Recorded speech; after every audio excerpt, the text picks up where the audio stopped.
신부전증, 네, 질환이 있는 그런 분들 말씀하시네요.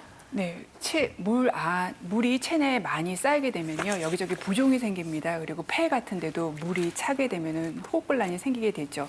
반대로 물이 굉장히 부족하게 되면 또 물 부족에 인해서 지금까지 얘기한 다양한 증상들이 생기게 되어 있는데요. 네. 그렇기 때문에 물의 양을 우리 몸에서 조절하는 건 굉장히 중요한 일이라서 우리 몸의 중요한 장기, 예를 들어서 심장이라던가 아니면 콩팥이라던가 간, 갑상선이 이 물의 양을 조절하는 그런 일들을 합니다. 그런데 심장 질환이 생기게 돼서 잘 펌프를 못하게 되면은요, 물의 양을 좀 줄여주지 않으면 심장이 더 힘들게 됩니다. 아하. 그리고 또 간경화가 돼서 단백질 합성을 잘 못하게 되면은요, 그 혈관 내로 물을 잡아당기는 힘이 떨어지기 때문에 또 여기저기 부종이 생기게 돼서 이런 경우에도 물의 양을 조금 줄여서 드셔야 되고요. 그다음에 콩팥 자체가 물을 배설하는 능력이 떨어지면 역시 이것도 물의 양을 줄여서 드시는 것이 좋습니다. 심각한 갑상선 기능 저하증이 있을 때는요, 왠지 몰라도 우리 몸에서 염분 자체가 부족하게 됩니다. 그럴 때 물을 조금 덜 드시게 돼서 몸의 염분 농도를 맞춰야 되는데요. 또 이렇게 말씀드리니까 이 네 가지 질환을 가지고 계신 모든 분이 오늘부터 물을 적게 드시기 갑자기 걱정인데요.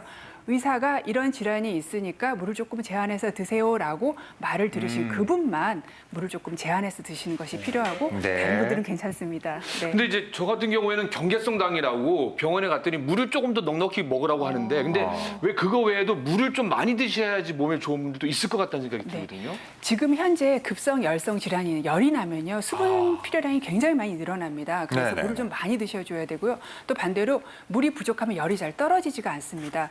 특히 뭐 폐렴이 있거나 기관지염 이런 호흡기 쪽에 감염이 있는 경우는요, 숨 쉬는 횟수가 많아지기 때문에 호흡으로 날아가는 물의 양이 많아져서 더 많이 드셔야 되고요. 그 다음에 또 요로 감염이 있거나 뭐 방광염이 있어서 비뇨기에 염증이 있는 경우도 염증 물질을 빨리빨리 내보내는 게 필요하기 때문에 물을 많이 드시는 것이 좋고요. 그 다음에 당뇨가 있는 분들도 사실 당뇨가 조금 오래 드시거나 나이가 드시면서 당뇨가 있으신 분들은 물이 부족하다는 그 감각 자체가 좀 떨어져 있습니다. 이런 분들은 2시간마다 한 번 정도 그냥 챙겨서 물을 드시는 것이 좋고요. 그다음에 고혈압이나 고지혈증, 그다음에 당뇨가 있으신 분들은 아무래도 이 세 가지 질환은 동맥경화성 질환인 뇌졸중과 심장병의 위험 인자입니다. 네. 특히 지난 여름에 탈수가 되면서 혈액에 음보가 많이 생겨가지고 뇌졸중이나 심장병이 생겨서 오신 분들이 굉장히 많거든요. 이런 분들은 물이 넉넉하게 혈관에 있을 수 있도록 물을 좀 많이 드시는 것이 좋습니다. 네. 알겠습니다. 자, 그러면 이제 어떤 물로 갑니다. 어떤 물이 좋을까요? 수돗물이 좋을까요? 약수가 좋을까요? 아니면 이 물이 좋대요. 미네랄이 풍부한 물.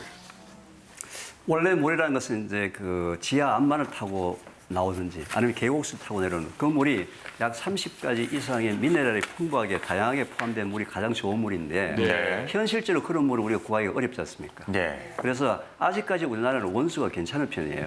근데 이제 이 물이 아파트나 들어와서 저장고에 들어와서 오염이 2차 오염이 일어나기 시작합니다. 흙이라든지 먼지라든지 여러 가지로 이렇게 나기 때문에 가장 간단한 미세 필터가 포함되어 있는 이런 정수기를 활용해서 물을 걸러서 저는 끓여서 식혀서 드시는 것이 좋지 않나 이렇게 추천합니다. 네. 근데 왜 요즘에 차들 아까도 많이 먹는다고 했잖아요. 뭐 네. 보리나 우엉차 같은 거 이렇게 끓여서 먹다 보면은 끓이면은 미네랄이 죽지 않을까라고 생각하면 미네랄 부족한 거 아닙니까? 제가 이 질문을 가장 많이 받습니다. 아. 물을 끓이게 되면 미네랄이 어떻게 됩니까? 미네랄은 절대로 변하지 않습니다. 아, 그래요? 네. 끓여서 미네랄이 사라지지 않고 없어지지 않습니다. 네. 단순히 끓이게 되면은 물속에는 산수가 좀 날아가서 용존 산수 양이 작아지는데 그건 물을 식힌 다음에 한번 휘젓거나 또는 한번 이렇게 양푼이 같은 거를 이렇게 폭포수를 만들어서 먹으면은 공기 중에 산수가 다시 원래대로 들어가기 때문에 꼭 끓여서 식혀서 폭포수를 드시면 좋습니다.